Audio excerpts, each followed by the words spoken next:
if the only thing you're competing with FedEx or 4imprint or any of the online, if the only thing you're competing with them on is price, somebody called you and wanted a price and you gave them a price and that's it, A, you're probably going to get beat.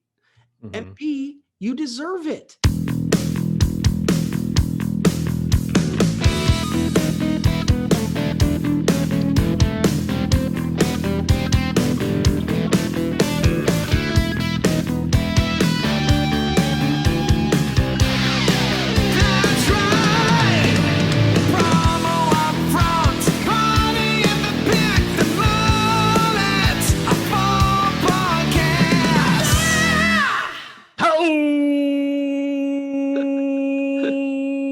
Theme song means one thing and one thing only. That is episode number 42 of the Promo UPFront Podcast. I am one of your hosts, Bill Petrie. With me, as always, the captain of Corona, the Major of Mezcal, the admiral of the all-inclusive, the one and only Kirby Hasseman. Kirby, welcome back from vacation. How the hell are you? I'm doing well, man. I'm doing well. It was a great, just a great time just to get away and kind of detach. I don't do that very often and very well.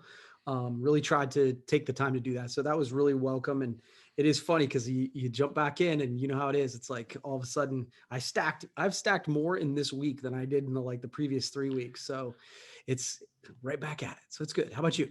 Awesome. I'm doing great. I know you had a good time. I got a couple Snapgrams and Instabooks from you while you were on vacation and having a good time with your bride. So that gave me a lot of joy, but I don't know if you know this. There's something else that actually is giving me joy right now, Kirby.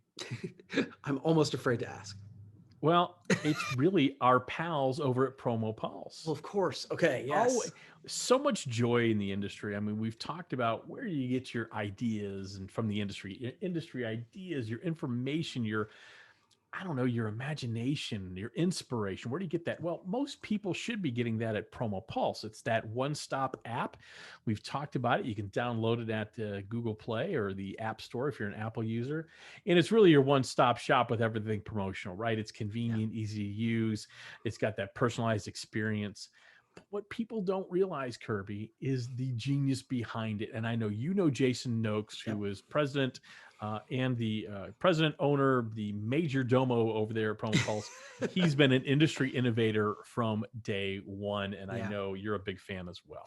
Yeah, and what I love about Jason, he's constantly innovating, and I know that's it's almost a little bit redundant, but he and he'll send me emails and say, "Hey, I'm thinking about doing this. What do you think about this? What do you think about doing this?" He's constantly. It's one of the things we always say we love about commonsku. They're constantly innovating. Promo Pulse has the same sort of DNA. Jason is constantly looking for ways to better serve the industry. He is, and I get the same emails. He's got a group of people he sends emails out to. And one of the genius things about that, Kirby, is that he has an idea, but he wants other people's input because he really does. He's smart enough to know that somebody may have a different perspective or view this in a different way than I do. You know, there's a reason they won a 2021 Pyramid Award, right? Exactly. I mean, you know that the quality's there, but Jason has been an innovator, like I mentioned before, since day one.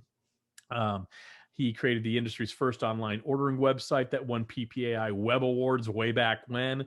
And he was the original developer and president over at Distributor Central and left a great legacy there. So you really need to get on the Promo Pulse train, as it were. So head over to your local app store, download the app, Promo Pulse. You're not going to be sorry you did. Hell, even visit them on the website, promopulse.io. Can't go wrong either way. Don't cost nothing. Don't cost nothing. In the words of Bluto Blutarski from Animal House, don't cost nothing. Absolutely. All right. Well, it doesn't cost anything to start off this podcast with a Promo UPFront topic, Kirby. You're fresh off vacation, so I have a choice here. Do I just go right ahead and just say, man, we're jumping right in the deep end, or do I go easy? I choose the deep end. Yes. So, all right. Let's do it. Since you have gone and come back, a lot of people are complaining about FedEx entering the world of promotional products merchandise for people. Yeah. So I've got, let me do a little background, and then it doesn't matter if you speak first. I'm sure you have opinions on it. Obviously, you wrote it down.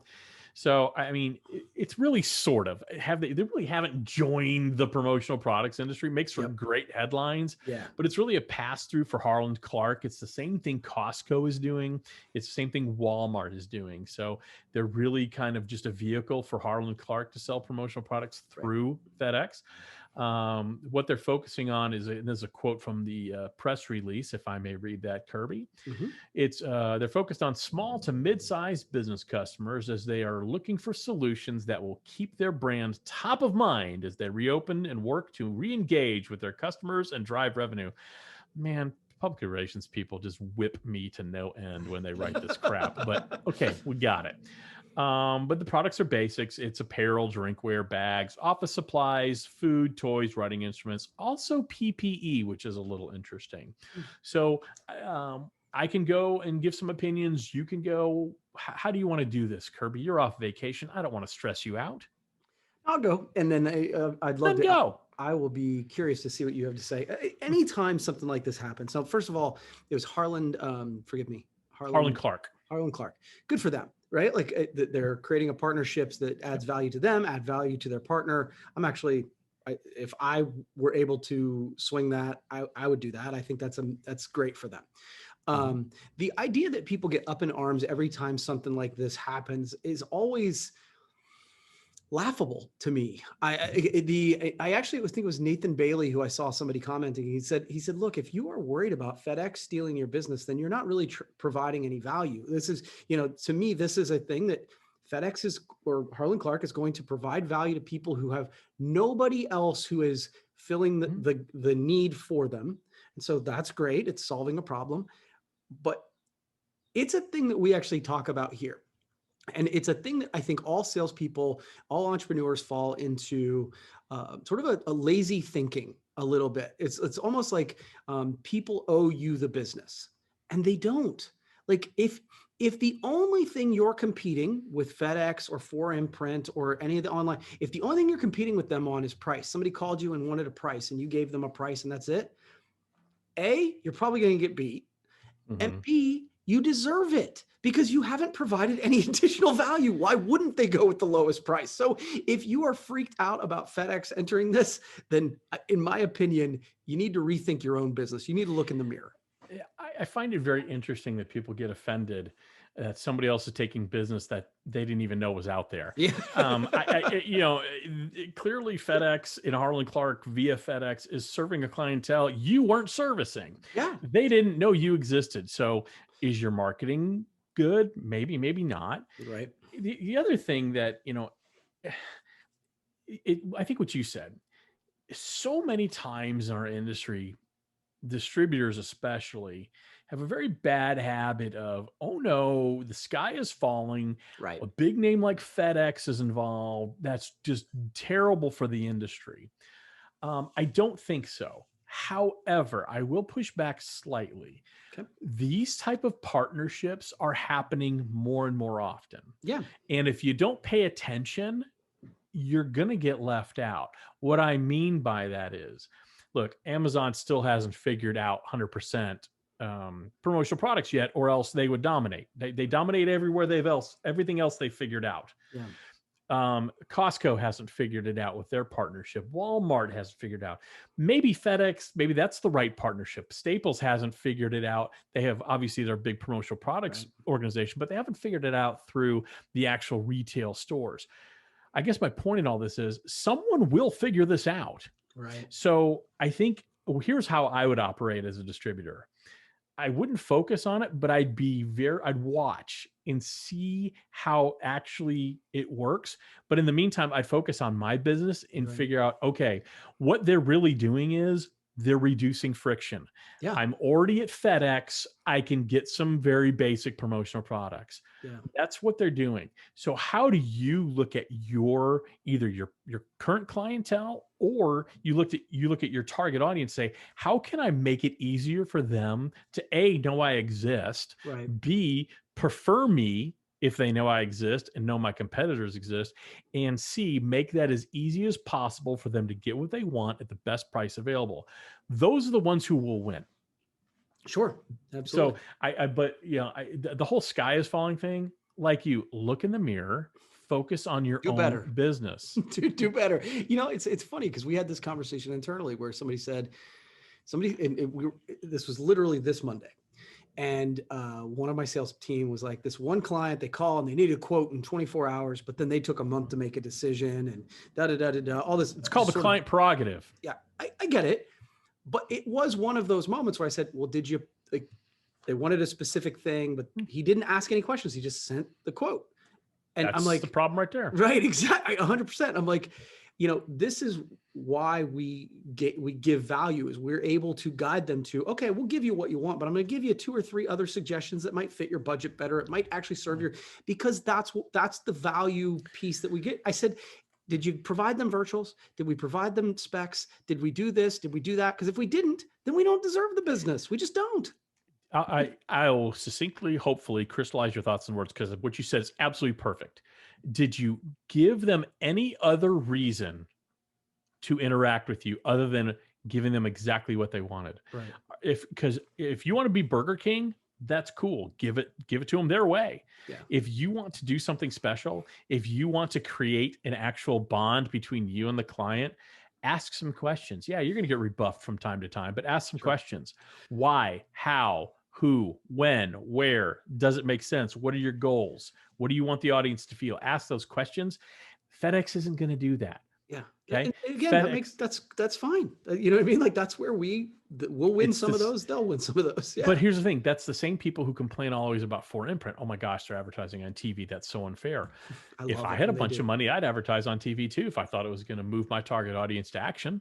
Yeah, I absolutely love it when foreign print advertises on TV. It's good for the industry. Yeah, they are elevating the industry. No I have zero issue with that. But again, I don't either. But there are a lot who do, and there are people who have a lot. Oh my gosh, FedEx is so unfair. I'm surprised they haven't done it before. Yeah. I mean, what took them so long? Yeah, fair enough. All right. That is my promo upfront topic of the day. I took one of your topics, so I apologize for that. Oh, so no. You have something else on your list. I do. I have a couple. Okay, so this is one that I thought was fun, and the headline was "Work from Home, Pinching a Nerve." Okay. So I'll give you the background on it. This was a topic from LinkedIn. It said, with workers stuck at home for more than a year, doctors are seeing a rise in-home injuries related to renovation projects, imperfect work setups, and exercise. A November study of the injury epidemiology found that 26% of respondents reported a household injury between March and June of last year.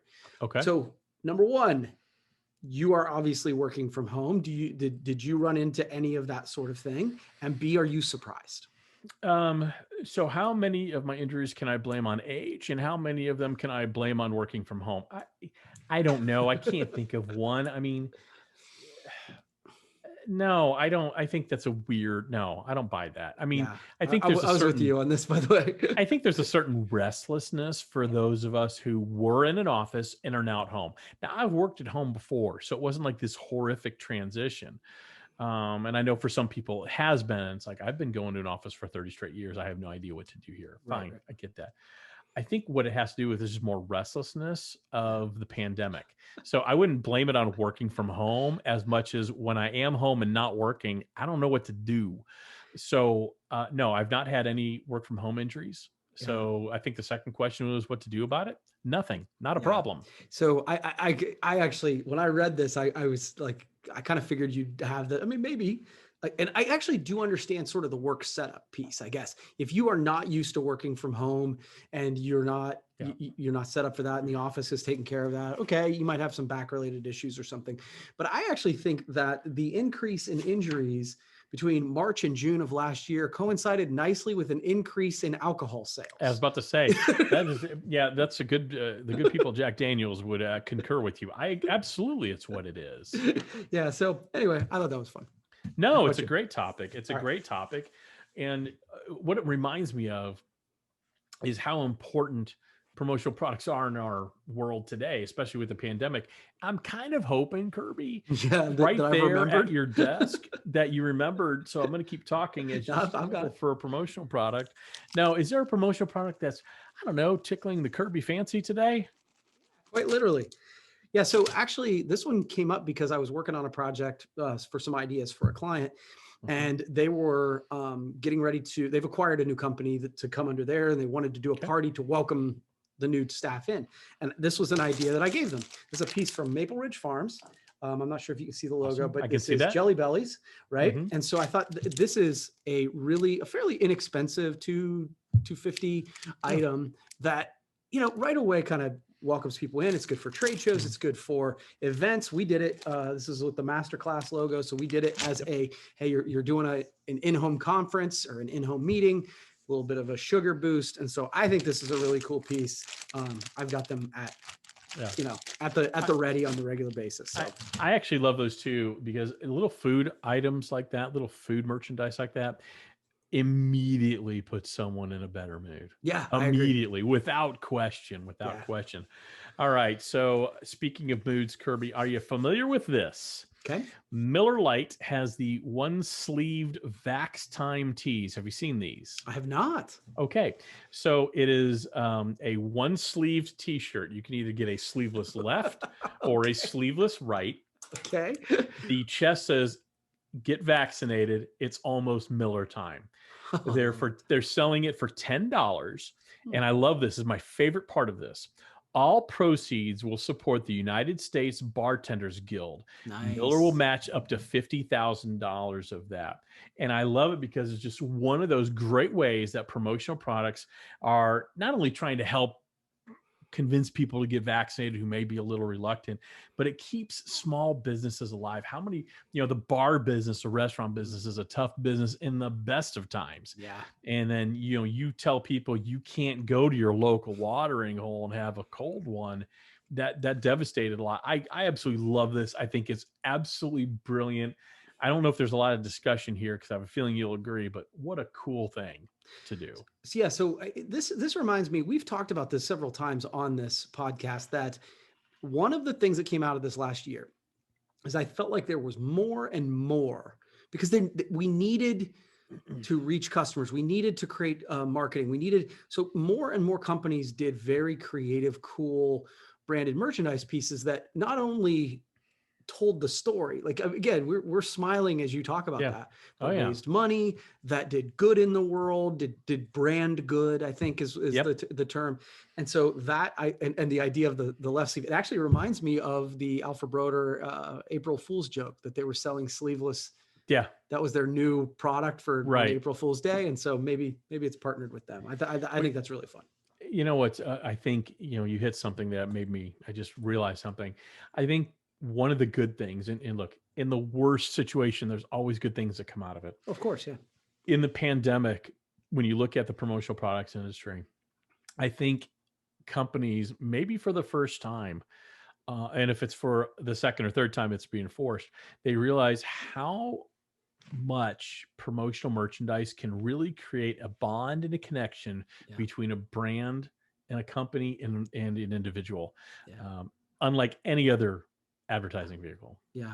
Well, I think it's interesting. I was listening to the podcast with Bobby Leahy about this. I feel like not only brands are getting it more, but I think that the generation coming up with millennials and Gen Zs are much more like, they want the merch drop, right? Like, and I think that's just, it's cool to see that evolution for someone like you and me who's been in the industry for a long time, where it was, almost insulted, we were insulted to kind of, put down on the back burner as a not important marketing piece. It wasn't, it's not been taught in marketing classes for years and years and years. So to see it, bubble up as one of the most powerful, something that we've always known, it's just cool to see the rest of the world catching up.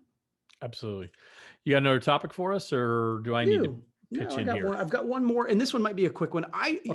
We see brands coming into the industry on a regular basis, and honestly, most of the time, I'm like, yeah, whatever. I don't know why this one caught my attention, but it did. PCNA partners with Untuckit. Yep. I actually thought that was kind of a cool one.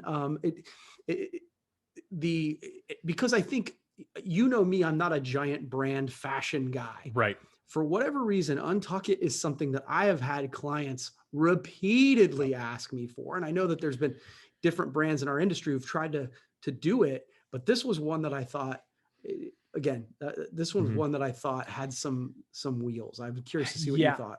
I have probably about 30 Untuckit shirts. I'm a big Okay. fan of the brand, so I wear them all the time. And when I saw the announcement, I thought, wow, it's about About time time. they do this. Yeah. Then I looked at the selection, and there's 6 shirts. Yeah. And it's you know, 2, 3, 4 basic bitch colors, and it's it's fine, but it's not really, it's not robust. I mean, there's a black, there's a white, there's a blue, there's no there's a gray, there's no shading, there's no style to it. The style is the cut, it's Right. not the print. So probably a, really looking at it, it's probably a really good way for Untuckit to enter the industry. The pricing is very premium, so Yeah. people need to realize that it's not too far off their actual retail brand. So think, when you're trying to buy an Apple product for your client, it's the same type of thing. Yeah. But I think it's about time. I took notice of it just like you do. I'd like to see more styles in there, more robust offerings, because honestly, it's a very high quality brand. So I love it. I was just disappointed with the selection, to be very Yeah, candid. I wonder though if that isn't an intentional Oh, I'm sure it's intentional. deal. The deal where you're like, okay, we're going to get in here, but we want to make sure we know what the hell we're doing before we do it. And so, if that's the case, I can get behind that. Let me push back. You're partnering with PCNA. They know what they're doing. Yeah, They know that's what fair. they're doing. You're not partnering with, Schmedley's down the street. You're Sure. partnering with one of the top 4 or 5 promotional product suppliers that understand every segment of the business, not just hard goods, but apparel as well. So, But my I pushback get, would be that even the best, even PCNA, and I think David yeah, Nicholson would agree, it's hard to predict in our industry what's going to take off. And so dipping your toe in and going, okay, let's make sure we can stock this and do all that sort of thing. I understand what you're saying too, yeah. but I could see at least, okay, let's know what the hell we're doing and then ramp it up. All I'm asking for is like a pink, maybe a green. I'm not asking for much here. I'm taking 12 styles, not 6. Come on. Okay. But I will say it is cool. Your point though is well taken. I just think you could have gone a little deeper than Okay, your big yeah. toe in the water. Let's do one more real quick, and then let's hit the game, which you said you're excited about, which makes me always very nervous. You mentioned alphabroder just a few minutes ago. We'd be remiss if we didn't mention how Norm Hullinger very suddenly left alphabroder and is now the COO at Bella+Canvas. The current alphabroder president is Dan Pantano. He's going to take over as CEO. What I thought was interesting about this was 2 things. One, I didn't see this coming, and there must be something going on behind the scenes that nobody knows about, because that became out of the blue. Yeah. And to name a successor immediately, there were some things in the works. Number 2, I feel bad for Dan over there, because, man, the story is not Dan Pantano being CEO of alphabroder. The story is Norm Hullinger leaving and going over to Bella+Canvas. Kirby, what say you? Yeah, it was almost, this was almost the topic of mine, is I feel like this has been a season of job changes. Like, Mhm. and again, even with clients, with people Yeah. in our, whatever, this was one of those things where we've had a lot of announcements where it's like, oh, wow. Now, I think I'll give you credit. I feel like you have your finger on the pulse of many of these moves, maybe before I do. Just because you know everybody and all that sort of thing. But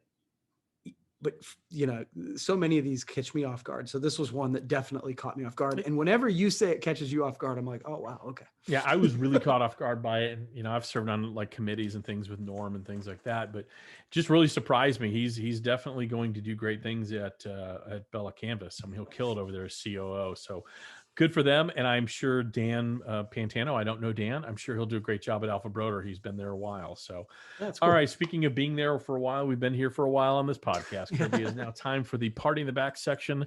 This is the Mullet of all podcasts. Right. And so we had the business up front. Let's do some Party in the Back. Kirby, your dime, your dance floor. I am ready. Okay. So what I love about this is we've actually talked quite a bit about fashion in this particular podcast, right? We talked on Untuckit, alphabroder, all that sort of thing. So this is either going to be great or a shit show. So that's awesome. Generally how it works. So you and I would agree that you are more in tune with fashion than I am. Is that fair? Clearly. All right. Okay. I'm just kidding. I guess so. Sure. But and you're also much more passionate about shoes than I am. You damn right I am. Yeah. So for those who don't know, you tend to take an extra suitcase to Vegas. Is that fair? I take one suitcase for clothing, and 1 suitcase for shoes. That is correct. So I'm not saying that to mock you. I'm saying that to set the table. Okay. You're not mocking me. You're honoring me because I'm smart. Okay. Sure. Okay. So we just have different priorities. It's good. Okay. But this is something that I wanted to give you a game where you say, tell me what kind of shoes you would wear to an event, and I'll give you the event. Now, if you want to say this is why, because I'm wearing this other stuff, you can, and I've got 10 things, 10 different events that you can tell me what shoes you would wear to this event. Cool? Let's do it. Okay, let's do it. So first, let's start basic baseball game. Baseball game, I'm wearing Puma suedes, which are kind of skate shoes. Those are my go-to comfort shoes if I'm going to a ball game. I love it. Okay, cool. An outdoor concert. Outdoor concert, that tells me time of year is summer, and I am going all in on the Riva flip-flops. Flip-flops. Okay, I love it. Okay. A networking event, whether, like PPAMs or whatever. Networking event. Okay. So in that case, I'd be wearing jeans, probably an Untuckit shirt with a sport coat over it, which is generally my uniform and those type of things. I have a pair of these really cool shoes. They're called Subos, TSUBO. And they're gray, and they would coordinate with my belt and shirt. Subo, and I believe the brand name is Subo. The actual shoe is Oaxaca. It's fascinating. I have like tennis shoes, and I'm wearing tennis shoes. So, okay. A wedding, not your own. A wedding. I have a pair of dress shoes that I wear with suits. So I'd probably be dressed up for that. So some Bostonian lace up dress shoes. Love it. Okay. PPAI conference speaking gig. I want to be comfortable. I'm going to be on my feet. I tend to walk around when I talk. I don't stand behind the podium. I don't like that. So I'm going to say some Echo shoes. I got some very comfortable Echo shoes that I really love. Okay, cool. You're doing great. Walking the trade show floor, PPAI. I'm really looking forward to getting back in normal events again. Yeah. So let's go walking the trade show floor. So that's going to go back to either the Echoes, which the same thing I would wear speaking at an event, or depending on the day and how tired my Billy feet are, could be back to the Pumas, the Puma suedes. That's what I was kind of predicting. Okay. Drinks with a friend on Broadway in Nashville. Oh, Kirby. Well, that would be definitely time for some boots now, wouldn't it? It'd be time for some. I have some really, really comfortable Justin boots, ostrich skin. So I'd be wearing those. I'm really glad, because it's like, this could get boring if you didn't have a shoe for every occasion. I do. Football game in Cleveland with the guys. Football game in Cleveland. That's a great one, Kirby. So I've got these Timberland hiking shoes that really keep my tootsies nice and toasty. Nice. So Timberland hiking shoes. Yeah. Now Josh Robbins. Timberland is a producer. Timberland would be the shoes. Okay. Josh Robbins would wear boots and lose in a foot race and blame the boots, but I digress. That's correct. But that's beside the point. It's really not the point. So a night out with your bride at the movies. You're doing great. Only 2 more. Yeah, I'm going to go, and it's going to be casual, so I'm probably going to go back to some sort of suede Pumas. So a little bit about me. So I have these suede Pumas. I'm actually wearing them now. I'm not going to put my foot up here. You can look up what a suede Puma shoe looks like. I have probably 8 pair of them in different colors to match whatever I'm wearing. So it would be suede Puma shoes. No, it's not crazy. It's called fashion. I said it was amazing. I did not say it was crazy. Final one. A relaxing walk on the beach, which of course is a trick question because you don't find the beach relaxing, but I don't mind the beach. I probably wear no shoes. I struggle with that. I still have very bad memories of going to the beach about 5 months after I had surgery to repair my ruptured Achilles, and walking on the beach was exquisitely painful because there's no stability. Yeah. So, but I would brave it because I've learned from you that I have to be brave. And so I'd be brave and I'd walk on the beach. Is that the last one? It is, but I would say my one controversial statement is the most overrated thing on the earth is running on the beach. Walking on the beach, I like. Running on the beach is terrible. It works good in movies, not in real life. But you know it does work in really good in real life, Kirby? What's that, Bill? That'd be our good pals over Promo Pulse and downloading that app. You know, you said earlier, I have my pulse on the industry. You want to know why? It's because I'm smart enough to open up the Promo Pulse app every time I wake up in the morning, which sometimes is 3 times because I hit the snooze button. So that's right there. 3 times. I'm 3 times more pulsed on the promo industry because of that. But in all seriousness, if you're not on the Promo Pulse app, you're really missing out. It is a great place to get your ideas, your inspiration, and your supplier specials. It's custom feed for you. You can pick and choose who you follow, get your content. It is a great way to start your day. Jason Noakes, who does such a wonderful job making sure that is relevant and updated all the time. Really do yourself a favor. Download that app right now. Head over to your local app store. You're not going to be sorry you did. Now, Kirby, I really enjoyed the game. I feel like going to try on some shoes. I think I might do that. Yeah, that sounds good. You did a great job. I'm always fascinated by your fashion sense, and I literally have tennis shoes and like one other pair of dress shoes. So. At the very least, no matter what the game is, you know I will be opinionated about it. And that's the point of this. Have a good day. All right, bud. See ya. That's right.